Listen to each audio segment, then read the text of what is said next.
Hola, estimados alumnos. Esta clase va dirigida al segundo nivel medio, corresponde a estudios sociales. Soy el profesor Mauricio Tapia Guidel.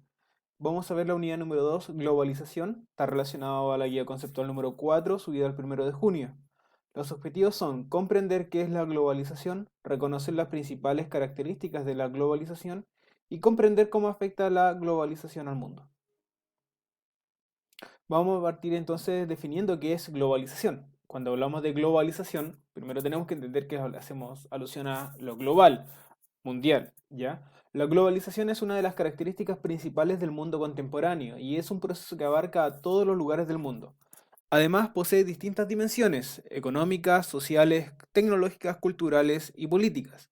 Por ejemplo, desde el aspecto tecnológico, los celulares que tenemos, los televisores, computadores, se fabrican principalmente en otro lugar del mundo y nosotros podremos acceder a ellos desde el aspecto cultural, por ejemplo, lo que comemos, un sushi, por ejemplo, que viene de otra cultura, nosotros la adoptamos y también modificamos a la propia cultura nuestra.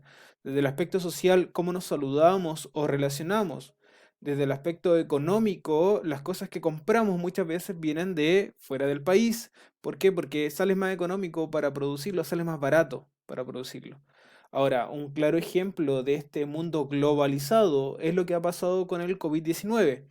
Un virus que comenzó en China ha afectado a todo el mundo y se ha expandido de manera global. No solamente dañando la parte de salud, sino que también afectando la parte económica y la parte social, cómo nos estamos relacionando hoy en día. ¿Ya? Entonces, cuando hablamos de globalización, hablamos de un proceso que se ha ido desarrollando y que es muy característico del mundo contemporáneo. ¿Cuáles son los antecedentes históricos de la globalización? Vuelvo a repetir, este es un proceso histórico porque se va desarrollando a través del tiempo y podríamos dar como inicio cuando se produce el descubrimiento, encuentro de dos mundos de América por parte de los españoles o de los europeos en este caso. ¿Qué va a pasar aquí? Va a comenzar a haber una transacción económica, a generarse o desarrollarse un nuevo tipo de mercado que ya estaba desarrollándose en Europa, pero se va a traer aquí a América, pero también se va a generar, se va a comenzar a transportar ideologías, formas de entender el mundo, personas, cultura, se va a desarrollar una nueva cultura. El mundo se va a comenzar a conectar también por el Océano Atlántico, por el Océano Pacífico, entre los diferentes continentes, y se va a ir desarrollando este proceso de globalización. Ahora, este proceso va a tener un hito muy importante que es la revolución industrial. ¿Por qué? Por el desarrollo de nuevos medios de transporte que van a hacer más rápida la comunicación, el transporte entre un lugar y otro, las nuevas formas de producir, las nuevas tecnologías que se van a ir desarrollando, que van a ir volviendo el mundo cada vez más pequeño y van a facilitar la comunicación, el transporte de productos, el desarrollo de nuevas culturas, de la creación de nuevas formas de entender la sociedad y el mundo. Este proceso va a seguir su desarrollo, pero va a tener un pequeño, se va a volver un poco más lento cuando se produzcan las dos guerras mundiales, la Primera y la Segunda Guerra Mundial. Esto debido principalmente al corte que se va a generar a nivel mundial entre los diferentes países que van a apoyar a un bloque o a otro. También se va a producir esto durante la Guerra Fría. ¿Por qué? Porque estas dos potencias, principalmente Estados Unidos y la URSS en su momento, van a tratar de generar o tener la hegemonía ideológica, económica, cultural a nivel mundial, lo cual va a frenar un poco este proceso de globalización. Pero va a volver a tomar fuerza una vez finalizada la Guerra Fría y lo que nosotros podemos ver hoy en día, ¿ya? Que podemos acceder a productos que son de diferentes partes del mundo, a culturas que son distintas, a noticias o información que son de otros lugares de manera muy rápida, casi instantánea.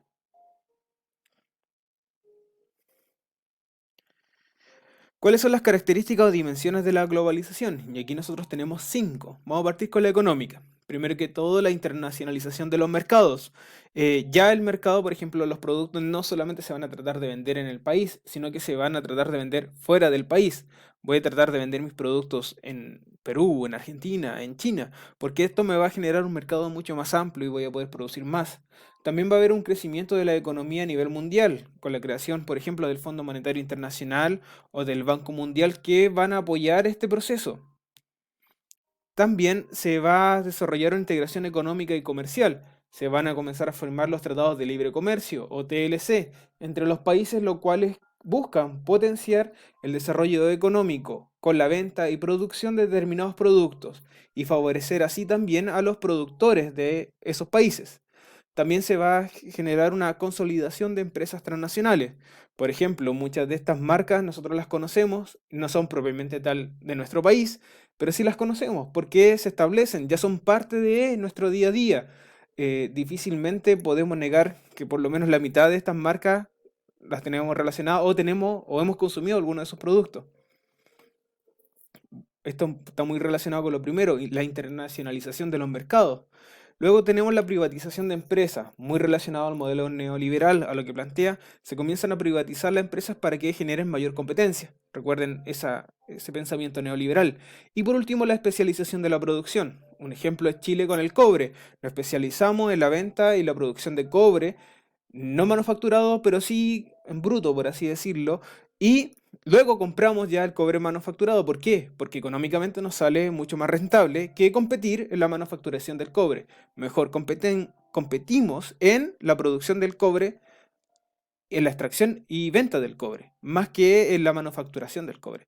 También pasa eso con los productos agrícolas, Chile compitiendo en la venta de frutas, verduras a nivel internacional. Desde el aspecto tecnológico va a haber un desarrollo de las tecnologías, las comunicaciones se van a ver potenciadas, las ciencias, por ejemplo los celulares que cada año van integrando más tecnología y van volviendo también más accesibles, ¿ya? La salud, por ejemplo, que hoy en día, por el caso de la pandemia, hay una competencia, entre comillas, por el laboratorio que va a generar la vacuna y estamos viendo que no solamente se está tratando de desarrollar una vacuna aquí en Chile, sino que es a nivel mundial. Y están colaborando también entre ellos con información con respecto a lo que está ocurriendo con el virus. Eso es gracias al desarrollo de las tecnologías, las comunicaciones, los transportes. Desde el aspecto político, se va a valorar principalmente la democracia como forma de gobierno. Ya en muchos de los países aplican algún tipo de democracia de los que pertenecen a este mundo globalizado, a este mundo de competencia, a este mundo conectado.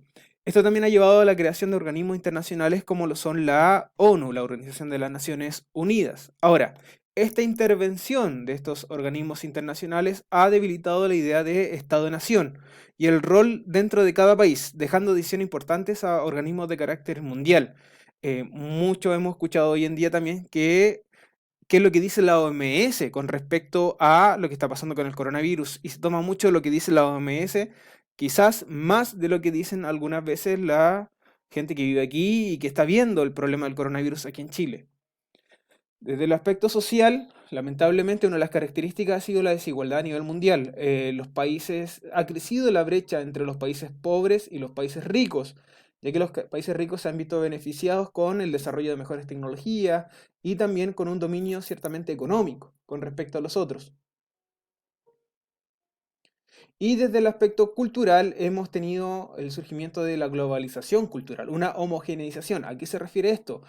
Se va volviendo, por así, se pierden las culturas de cada país y se va desarrollando una nueva cultura. Por ejemplo, hoy en día los extranjeros han aportado sus gustos culinarios, su forma de pensar, sus ritmos, sus formas de hablar. Y eso en una o dos generaciones más va a llevar a que se genere una nueva cultura que no era la que nuestros abuelos conocían. Y se va a se va a establecer una cierta cultura muy parecida a la que ellos de sus países. ¿Qué lleva esto? A que cada vez entendamos mejor al otro, pero que también perdamos cierta parte de nuestra identidad. ¿Cuáles son las consecuencias de la globalización? Aquí tenemos dos. Desde el aspecto social, mejoramos nuestra calidad de vida, prolongamos nuestra vida. Y desde el aspecto cultural, mejoramos las comunicaciones, los transportes y también podemos acceder a productos que son de otros lados o culturas que son de otros lugares y, en cierto sentido, volverlas propias. ¿Cuáles son las principales críticas que se hacen a la globalización? Primero que todo, dependencia económica. En los países que económicamente son más débiles dependen de estos países que son más poderosos económicamente. Un caso es como Estados Unidos y China, que su competencia ha afectado gravemente la economía de varios países, entre ellos Chile. También la dependencia de las tecnologías. Dependemos mucho de las tecnologías y también dependemos mucho de los países que producen tecnología. Si no somos un país productor de tecnología, tenemos que comprar esta tecnología a los otros países. También se ha dado una homogeneización cultural. Perdemos esta identidad propia de cada país y terminamos siendo muy similares al otro. Esto tiene un punto positivo y uno negativo. Uno que perdemos esta historia, esta identidad, y el positivo es que nos cuesta mucho menos aceptar y entender al otro. Y por último, la desigualdad social. Hay unos que tienen mucho y lamentablemente otros que tienen poco. Los países más ricos se vuelven más fuertes, potencias económicas, culturales, y los países pobres lamentablemente van quedando rezagados y tienen que adoptar estas nuevas formas de pensar y entender el mundo. Por último, entonces, recordar qué es globalización, esto global, los antecedentes históricos que parte como que es un proceso histórico que parte con el descubrimiento de América o el encuentro de estos dos mundos, también las características desde el aspecto cultural, económico, tecnológico, social, ¿ya? Y las consecuencias que ha tenido, nosotros principalmente dos, sociales, culturales, y las críticas que se hacen al desarrollo, como la parte económica, la parte social, las desigualdades, la parte tecnológica, etcétera. La próxima clase va a ser la guía de trabajo número 4, que va a tener relación con este video y con la guía conceptual número 4. Recordar que pueden hacer sus consultas a estsociales.franciscobilbao@gmail.com. Me despido de ustedes, que tengan una muy buena semana. Hasta luego.